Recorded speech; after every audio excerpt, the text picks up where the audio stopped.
Good evening, everybody. This is Dina from over at Monroe Center Grade School. Just wanted to share with you my board report for this year. Those of you that were at the data retreat in June were very familiar with the information that I shared there in June and got a little emotional about some of that. While some of it is hard to see or read, it's also hard to recognize too at times when you need to make some changes in yourself. And I spent a lot of time over the summer to figure out the direction I was heading in order to lead this building better than I was in prior years, hoping to make some improvements as we move forward. I'm looking forward to sharing this with you. These are some of the amazing people that I get to be fortunate enough to serve every day, reminding me of why I do what I do. I think what I'm most proud of over the past few years is, while it's no secret that our building, our district, and our world has been through a lot over the last 2.5 years, I don't want to keep on hanging on to that as we're moving forward and figuring out how to pivot and return to what we developed to be the best new norm.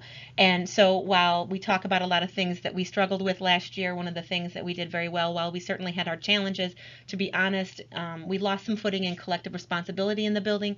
And I didn't expect that as a leader, but our culture still grew in stronger ways that I will share with you as we move forward. So the metrics we use are Satchel Pulse, the MRA for Leader in Me, and the 5 Essentials. And as you can see here with our pillars through Satchel Pulse, we did extremely well from the data that they shared with us. And we really did a great job getting everybody last year to fill out the surveys, especially in the building and staff. We did everything in teams and grade levels and groups so we can make sure the surveys got taken care of. And I'm extremely proud of what that meant for us here in the building. As far as staff, you can see where we rated, and I'm so proud of everybody with everything being green and as high. I was in a principal meeting, and one of the principals made a comment about how, wow, your data over here looks fantastic, and that's not without struggle and challenges, but it's learning how to communicate with adults and learning how to build that relationship with one another, and we are still working on that. Students, I noticed that, while we have some work to do there as well. So looking at the relationships with students, we want to make sure we grow in that area also. If we look at the 5 Essentials, we grew in areas related to supportive environments, peer support for academic work, that would, I venture to say, be some of our leadership groups and homework club, academic personalism, and teacher-principal trust, quality of student discussions, quality of PD, collaborative practices, safety, and academic press. While I on that very last one, the academic press, I imagine teachers felt very much of that, while I feel like probably I didn't press as much as I could have in relation to the challenges that we had in the building. And so taking a look at that this summer, that helps me navigate where I need to go from here. Also, in terms of the areas that we struggled in, which is what helped us determine our goal for this year, we fell in areas related to collective responsibility, trust in several areas, parent influence on decision making in schools, which, while I look at that and I know that's how we were rated, and we did not have a tremendous turnout on the results from parents, but it was enough to to actually score enough to get the data back, which was great. I don't think parents had a tremendous amount of decision making in schools or influence on that over the last 2.5 years by nature of the struggle of the pandemic. So I would expect that. And as we're working to align our programs and our reading and our math throughout the grade levels, that would explain the lack of program coherence as well. Super excited about the Leader in Me results. Well, if you look at this slide, I will go to another slide here that shows you a little bit more like basic, the numbers and how they got the averages and everything like that. But over the years, I'm extremely proud of, as you see, our overall Leader in Me score as it's moved throughout the years is at a 73, and I think that's phenomenal. So we are growing each year, even while not in huge leaps and bounds over the last 2 years, it is still growing, and what we're doing for leadership in the building is phenomenal. This is the first year we've gotten our leadership groups off the ground in the first quarter, and the kids are beyond excited. So very much looking forward to where we're going. So by the end of this year, our hopes are to improve our 5 Essential score on collective responsibility and increase that score to at least a 55. I believe we had a 22 on the scores from the data slides we just saw, and as well as moving our student relationships up on the Satchel Pulse survey into the green zone, which would be a 7.5 rather than the current at 6.8. I have no doubt in my mind if you do one, the other will automatically follow. When we're talking about collective responsibility, that's going to impact everything we do in the building: academics, social, emotional, communication, relationships, trust, everything. So I'm excited to see that grow, and I have no doubt that it will. How are we doing right now? Right now, it's amazing. So I am so proud of the work that people have done in the building over the past almost 8 weeks. So what are we doing and how are we doing? Student leadership is up and running. Our drop everything and lead time for the first time, like I said, I think I mentioned before, has been up and running in first quarter, which we've never been able to do that in this building in first quarter.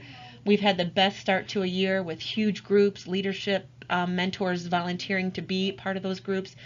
From other departments as well. So we have technologies helping us in the building with that leadership piece as well, to grow other leaders in technology, and that should pay off tenfold down the road a piece when we're needing help in the classrooms with tech. We're working within a social emotional cohort this year, building on what we started last year to work on restorative pieces for all the students and staff. The MRA scores improving each year as we move forward. I have no doubt that's going to happen, and we're going to apply for Lighthouse status this year as well. We're going to look at the Great Place to Work survey that we did, dig a little deeper in that. I will do that following getting the board report, kind of moving forward from October, and take a look at that information to see what we can use in the building for that as well. Our current reality on the academics as we ended the year last year and moved into this year, we only had 40% of all of our students at Monroe Center being at or above grade level in ELA. While the district goal is to have third graders at or above grade level in reading, we only had 57% of our third graders there. And as far as our goals here at Monroe Center for math, the district goal, we only had 49% of our fifth graders at or above grade level in math when they left us last year. And while I am definitely not excited about that data, I know the amount of efforts that went into what was done last year, and I'm proud of the people that gave their heart and soul into what we accomplished last year. While I'm not thrilled with the end result, that allowed us over the summer to take that information with our SIP team and be very direct in what we want to do this year with students and how we want to get where we want to get. So we used it for our advantage to see where we can move through this year and do an amazing job, and that's what we're going to do. The metrics we use to measure are STAR and IAR. And this is just representative of what I spoke of with third grade. While we had 57% of our students at or above grade level when they left third grade, they're our current fourth grade class, it's still not where we need to be in terms of future academics as well. And this is the same in terms of the district goal with math. We only had 49% of our fifth graders leaving us at or above grade level. While that adds some extreme challenges to the junior high, we recognize that. And this was some great conversation for not only our SIP team this summer, but as grade levels came back into the building this fall. And this actually was really eye-opening for teams, and we used this as teacher leaders as we determined who was going to be teacher leaders this year, as we had conversations at the grade levels as well, looking at that information with IAR. While it reflects completely what our data looked like in STAR, it's interesting where the trends are going, where we recognize, there was a conversation towards the earlier part of the year of, what is third grade doing in math in terms of compared to fifth grade. And it's a great conversation if we're talking about collective responsibility and really what we want to do with children and how we serve them, working across the grade lines and finding out what each team is doing and how they're doing it differently, and knowing what the expectations are has been an incredible conversation and a necessary conversation for us to figure out what changes we needed to make coming into this year. From looking at the information you saw on the previous slides, I'm super excited about the goal we created for this year. Our goal over here at Monroe Center Grade School is to have 70% of our students at or above grade level in ELA, according to STAR grade equivalency. The steps that we're going to do to accomplish this, as usual, this one is always going to be remaining the same. Keep the one thing the one thing. Our academic goal aligns with our district goals, and that's intentional. This year, we're going to keep the focus on reading for obvious reasons. With the impact that we've had with our new ELA resource, we want to make sure that we're approaching this with as much integrity as we possibly can and continue the PD in the areas that you see noted here. We have leadership everywhere at this moment. Finding everything that we're doing with students, the more leadership responsibilities and roles and building that we do within them that will impact our academics in a great way. We're doing additional social emotional lessons at the 3rd grade level to address the needs identified in the spring and at the beginning of the year, which has been beneficial. Obviously, we're doing Leader in Me. We have, for the first time ever at Monroe Center Grade School, a protected intervention block at each grade level, which is beyond exciting for me. And while I say for me, I know it's caused lots of, it's anytime there's change, when something becomes different until it becomes familiar, it is challenging. And right now, having that intervention block, it's amazing to be able to see an entire grade level go to interventions together where it doesn't isolate or name or identify any one in particular group or segment of children. It is a delight to see all of the kids getting exactly what they need all at the same time, and there isn't a student in any of those grade level groups that recognizes they are needing any more help than any one other classmate. And it is amazing watching them work together, and it's also benefiting us because it really is collectively making them our kids, not just my kids. We have the Forefront program that Beth and Amy have been amazing in getting set up for us. So that's movement towards standards-based grading, but it's also intentional in that it helps us learn how to give better feedback as we look at the data there to better know what we can share with parents as we're on this journey to the standards-based grading. And then always PLC improvements and assessment, and our instructional coaches have been supporting teachers all along and implementing coaching cycles, and they've done an incredible job with supporting us all the way through. So this might actually be my favorite slide in the entire board report, largely because all of that was behind these slides is brought us here. And I'd rather you really know where we're at now and what we're doing. So this is super exciting. So if you take a look at us now, this is our fall benchmark data along with our first quarter progress monitoring data. And if you take a look at the numbers, I want to just call a highlight right out to 3rd grade right there. With the kids coming in where they did at for reading when they benchmarked in the fall. And there's always a huge leap from Highland to here. And they started at or above, 28% of them were at or above benchmark in reading, and they came back and they already progress monitored and they're already at 42%, which blows my mind. And you can look at math and it's the same way, while everybody in this entire building improved. Looking at the data all the way around 3rd, 4th, and 5th, super proud of while the steps we're taking are making an impact. You will see these updates in the weekly previews every single week. So just wanted to put a highlight on that one. So systems, largely our systems goal, current reality, by the end of the last school year, we had 46% of our students identified for reading interventions, either growing a level or exiting intervention, and we had 47% of students identified for math intervention that grew one level or exited. That's where we came from.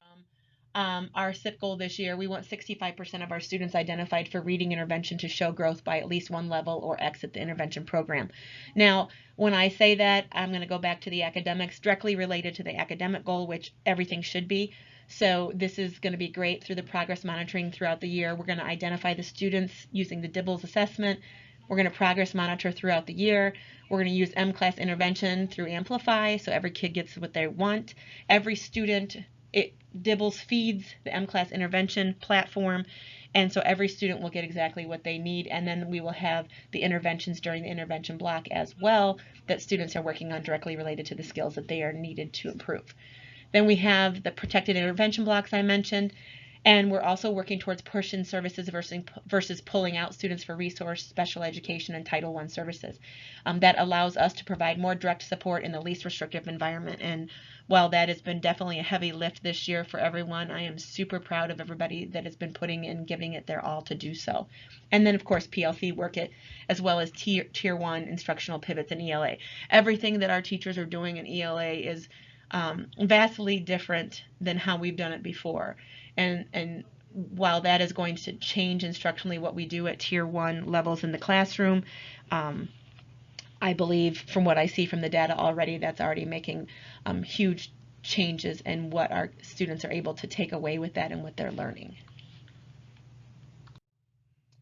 And last but not least, the kids, the adults, everybody in this building that I love to serve reminds me of why I do what I do and why we over at Monroe Center work together to do what we need to do to help these little kiddos grow, and some of the amazing smiling faces of some of the adults in our building. So I thank all of the adults in our building, and I thank the board for their support, and our kiddos, as amazing as they are each day.